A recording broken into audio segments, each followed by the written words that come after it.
नमस्कार। रामायण के रोचक प्रसंग के पहले भाग में आज आप सभी का स्वागत है।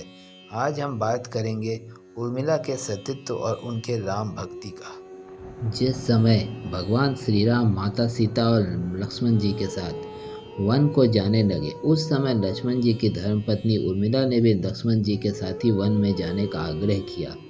और लक्ष्मण जी ने उर्मिला से अयोध्या में ही रहने के लिए कहा, जिससे कि प्रथम तो लक्ष्मण जी वनवास की अवधि में केवल राम जी और माता सीता की सेवा में अपना पूरा समय व्यतीत करना चाहते थे, और अगर उर्मिला भी उनके साथ वन को जाती तो उनका ध्यान पूरी तरह भैया राम और माता सीता की सेवा में नहीं लग पाता।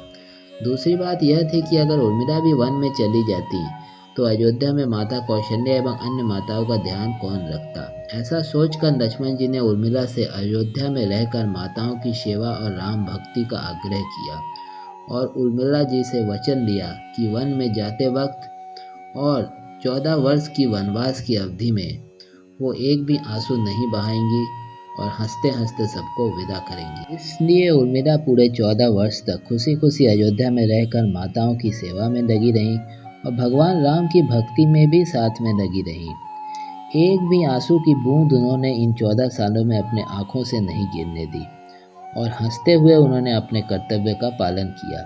यह उर्मिला की राम भक्ति और त्याग का ही परिणाम था, जिसके कारण लक्ष्मण पूरे 14 वर्ष तक प्रभु राम और माता सीता की सेवा निरंतर करते रहे। वनवास की अवधि में जो प्रथम रात्रि थी, उस रात्रि को जब प्रभु श्री राम और माता सीता सो गए, तब निद्रा देवी ने प्रकट होकर लक्ष्मण जी को भी अपने आवेश में लेना चाहा, परंतु लक्ष्मण जी ने निद्रा देवी से प्रार्थना की कि अगले 14 साल तक निद्रा देवी का प्रभाव उन पर ना पड़े, जिससे कि अगले 14 वर्ष तक लक्ष्मण जी ना सोएं और निरंतर भैया राम और माता सीता की पहरा देकर रात भर रक्षा कर सके। तब निद्रा देवी ने कहा कि यह प्रकृति के नियम के विरुद्ध है, वे ऐसा नहीं कर सकती। लक्ष्मण जी बहुत हट करने लगे, जिससे निद्रा देवी ने कहा कि ऐसा एक ही कंडीशन पर हो सकता है, और वह यह कि लक्ष्मण के हिस्से की नीति को किसी और को ग्रहण करना होगा। तब लक्ष्मण जी ने निद्रा देवी से कहा कि 14 वर्ष तक लक्ष्मण जी के हिस्से की नींद उर्मिला को दे दी जाए, और उर्मिला इससे कभी मना भी नहीं करेंगी। ऐसा कहने पर निद्रा देवी तुरंत उर्मिला के पास गई और उर्मिला से सारा वृत्तांत सुना दिया। उर्मिला तुरंत सहमत हो गई और उन्होंने लक्ष्मण जी के भाग की नीति को 14 वर्ष के लिए ग्रहण कर लिया, जिसके फलस्वरूप वनवास की अवधि के 14 वर्ष तक लक्ष्मण जी नहीं सोए एवं उर्मिला ने 14 वर्ष तक लक्ष्मण के हिस्से की नीति ग्रहण की। एक कथा के अनुसार रावण के पुत्र मेघनाद को वरदान प्राप्त था कि उसका वध ऐसे पुरुष के ही हाथों हो पाएगा जिसने लंबे समय तक न सोया हो।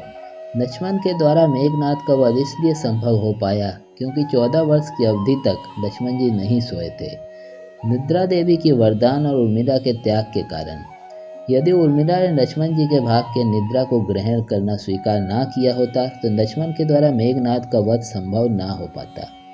मेघनाद के वध के बाद उनका शव श्री राम के युद्ध शिविर में रखा था।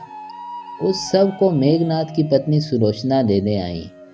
पति का शव देखते ही सुलोचना रोने लगी। रोते रोते उन्होंने लक्ष्मण को देखा और कहा कि हे सुमित्रा नंदन, आप भूल कर भी यह गर्व मत करना कि मेघनाद का वध आपने किया है। यह तो आपकी धर्मपत्नी उर्मिला के सतीत्व के कारण संभव हो सका। इस संसार के किसी भी योद्धा में यह साहस नहीं था कि वो मेरे पति को पराजित कर सके। वह तो आपकी पत्नी उर्मिला के सतीत्व का तेज ही था, जिसके फलस्वरूप आपके हाथों मेरे पति का वध संभव हो सका।